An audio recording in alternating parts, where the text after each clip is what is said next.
Hey everybody, it's Chef JLCE, and today I have such an important topic that we need to discuss, especially as a home cook. I feel like this is a very important topic that needs to be broken down. Today's topic is going to be accurate measuring. Whenever we're baking or cooking or something like that, especially when we're baking, it's important to have the most accurate measurements that you can have. So today I'm just going to be showing you a good way to get the most accurate measurements out of all of your ingredients so that way you can have the most accurate outcome in each and every one of your meals. So the reason why I want to talk about this topic today is because I was inspired by this photo.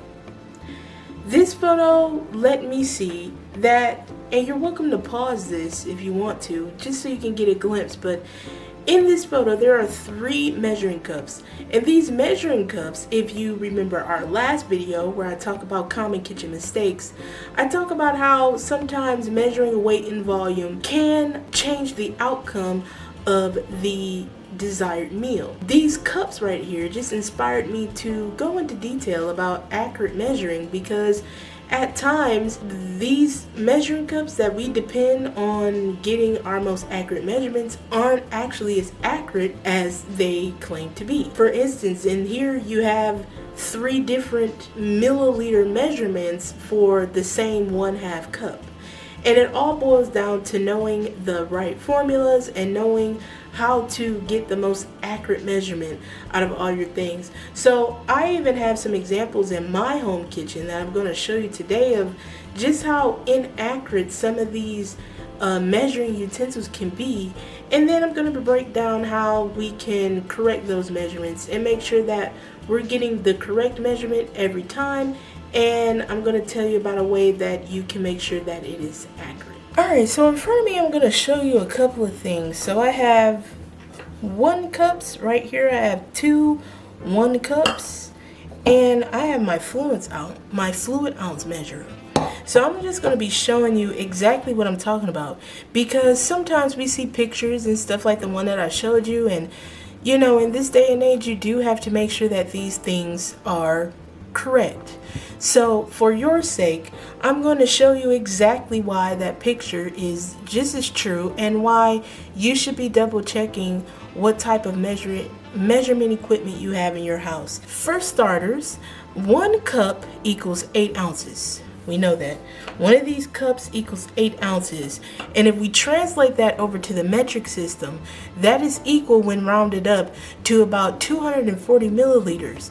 But if we were to do the math, if we were to take 8 fluid ounces, which is the amount of ounces that is in this full cup, and we multiply it by 29.57, we would get exactly about 236.56 milliliters.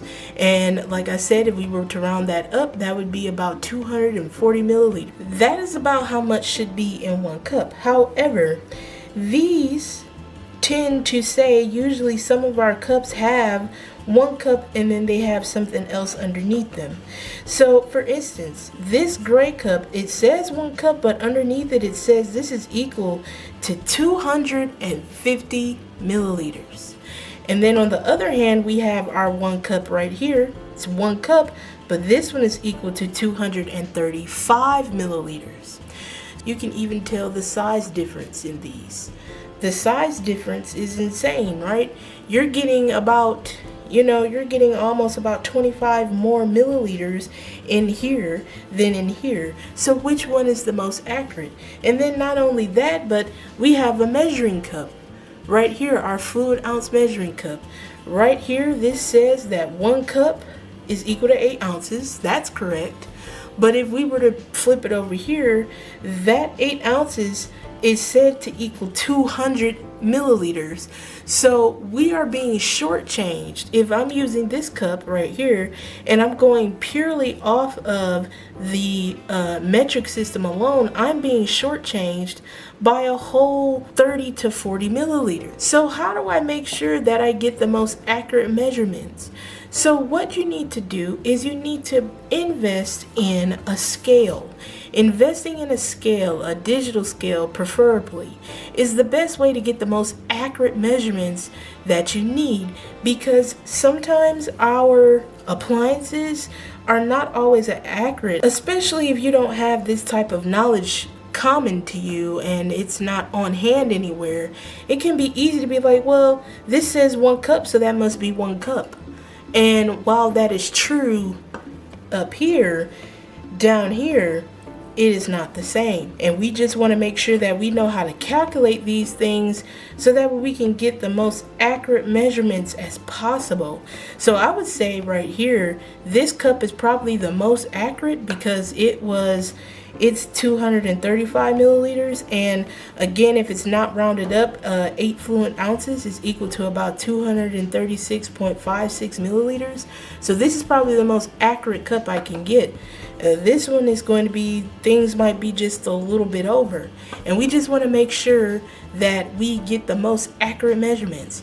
Like I said, especially when you're baking, accuracy in baking is key, because if things aren't measured appropriately, things don't rise, they don't bake, they burn too quickly, they can do all types of weird things, because baking is all about the science, and it's really the deep science of the cooking side. I say the most scientific part in cooking is baking, because there's a lot of chemical reactions that are required, and if these things aren't measured correctly, those reactions that we use to make the most chewiest cookie or the most moist cake won't happen. So that is it for today's short video. It was a rather short video, but it was much needed.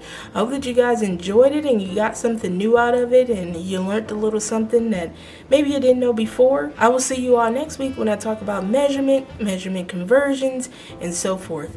I hope that you guys enjoyed this video. Be sure to leave a like, comment, and subscribe, and hit that bell notification so that way you can always be in the know when we upload. I hope that I see you all next week. Happy cooking.